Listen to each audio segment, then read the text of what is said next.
about this. Let's play with the logic. If they were trying to sneak CRT into the schools, why would they do it with math?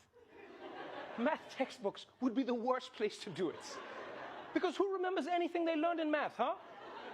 Do you remember how to use a hypotenuse? Do you? If I said nobody leaves the studio, no one, until you show me how hypotenuse works. We're dying here, people. We're all dead. They're just going to find corpses. What is hypotenuse and why hypotenuse is important? Let me show you. Let's say you're at this point here. Let's call this point A. And you move from point A to point B. And the distance between point A to point B is 3 meters. And you move from point B to point C.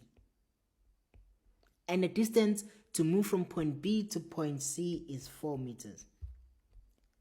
Now, if we have to calculate the distance that you have moved from point A to point C, that distance will be 3 meters plus 4 meters, which is equal to 7 meters. Makes sense. Pythagoras comes and say, hey, there is a shortest distance that you can take for you to move from point A to point C. This is hypotenuse. Hypotenuse is the shortest distance that you can take to move from point A to point C. Let's call that D. Now, how do you calculate that shortest distance? The way we calculate it is D squared is equal to 3 meters squared plus 4 meters squared. Okay, and this is what you call Pythagoras theorem.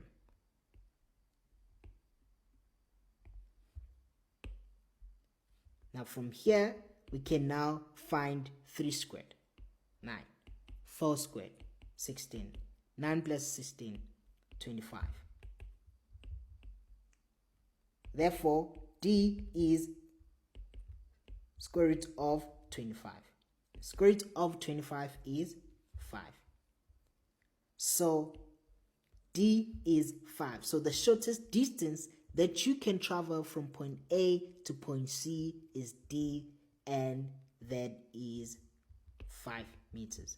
So, if you will walk or move from A to point B to point C, you will move for 7 meters. But if you have moved from here to here, you have moved for 5 meters.